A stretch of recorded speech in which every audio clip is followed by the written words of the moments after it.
Oui, bonjour Réala, je m'appelle Doudou. Je suis licencié en sciences de la Terre, pratiquement en géologie. Monsieur Ray, je tenais à répondre à votre question qui a été posée pour l'interprétation du diagramme qui permet de prédire le comportement ou la mobilité des éléments en géochimie. En fait, vous avez là en ordonnée les rayons ioniques des éléments. Et vous avez en abscisse la charge ou le numéro atomique des éléments. Alors là, vous avez, euh, quand vous considérez euh, l'abscisse, vous avez 1, 2, 3, 4 et 5. Ça correspond aussi pratiquement à ce que l'on peut appeler la valence en chimie. Alors, il y a des éléments qui ont pour charge ou comme valence 1. Par exemple, le sodium, le potassium, etc., etc. Ils sont nombreux, ces éléments-là. Il y a des sodium, potassium, rubidium, etc., etc. Ces éléments se retrouvent sur la verticale qui se trouve au-dessus de la valeur 1. Donc, le nombre, le Z, le numéro atomique 1. Il y a des éléments, des cations qui sont bivalents, qui ont pour charge ou la valence 2, charge atomique D, c'est le cas de calcium 2+, magnésium D+, le fer D+. Il y a ceux qui ont la charge atomique 3, c'est-à-dire la charge ou la valence 3. Il y a le fer 3+, il y a l'aluminium 3+, etc. Et ainsi de suite. Le carbone qui est tétravalent, vous avez les carbone, titane, etc. ainsi de suite. Alors, maintenant, en ordonnée, vous avez les différentes fractions. Ça, ce sont des valeurs de décalage, justement. 0,5, c'est des valeurs qui sont en angstrom. Alors, maintenant, quand on prend les rapports charge sur le rayon, ça vous donne ce que nous appelons les potentiels ioniques. À partir des potentiels ioniques, on peut arriver à prédire le comportement d'un élément au cours des processus géochimiques. Ça veut dire, je vais prendre un exemple ici comme on montre les diagrammes. Donc, nous avons trois grandes coupures. Il y a de ces éléments dont ces potentiels ioniques, c'est-à-dire le rapport de Z sur R, est inférieur ou égal à 3. Il y a de ceux qui ont le potentiel ionique ou Z sur R qui est compris entre 3 et 10 et ceux qui ont ces rapports-là qui est supérieur à 10. Alors, ces valeurs nous ressortent au moins trois grandes zones. Ou trois grands domaines de comportement géochimique de ces éléments en fonction de ces valeurs-là. Alors, ceux dont ces rapports étaient inférieurs ou égal à 3 sont appelés les cations solubles. Pourquoi? C'est lorsqu'il y a ionisation, ces éléments sont très solubles et que, par exemple, lorsqu'une roche est attaquée par l'eau ou au cours de altération, ce sont ces cations-là qui partent en premier parce qu'ils sont facilement solubles. Ils partent en premier et ils vont facilement être mis en état d'ion et vont justement s'évacuer assez rapidement au sein des roches. C'est le cas par exemple lorsque nous avons dans une roche la présence par exemple des plagioclases, ou les feldspaths en général, qui sont très solubles. Lorsque la composition des feldspaths, vous avez ces alcalins et des alcalinotéreux qui sont là-dedans. Par exemple, l'anorthite, vous avez le calcium, l'aluminium, etc.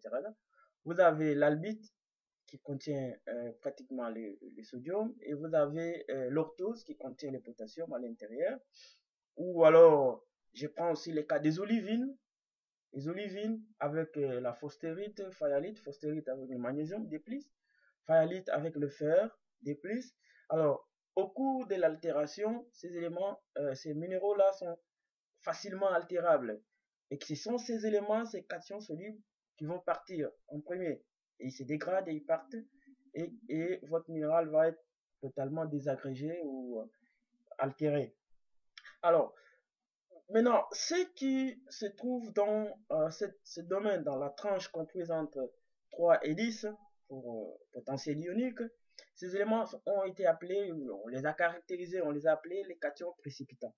Ces éléments ne sont pas facilement mis dans la solution au cours de l'altération. Ils ne sont pas facilement altérables, ils ne sont pas facilement lessivables, ils ne sont pas disons, lorsqu'il y a altération, ce ne sont pas des éléments qui partent assez facilement, qui se mélangent assez facilement dans cette solution ou dans l'eau, etc., etc.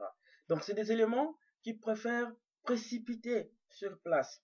Je vais prendre le cas, par exemple, de la formation des bauxites.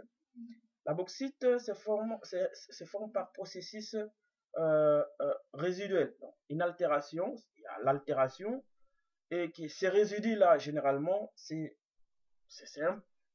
des minéraux, c'est des minéraux qui se forment par des processus d'altération résiduelle. Alors, ça veut dire que lorsque les autres éléments partent, le fer 3+, l'aluminium, etc., ces éléments-là, ils vont se concentrer sur place pour constituer ce que nous appelons les hydrolysats, les complexes, les hydrolysats. Et ces éléments-là ne sont pas lessivables et ils restent sur place. Ils sont pas facilement mobilisables. Donc ils préfèrent rester sur place et se concentrer et former d'autres complexes ioniques, etc., etc. Donc c'est pourquoi on les a appelés les cations précipitantes. Et ils ne sont pas lessivables, ils vont plus précipiter sur place. Alors, mais ceux qui ont le potentiel ionique supérieur au moins à 10, etc., ce sont les oxydes anions solubles.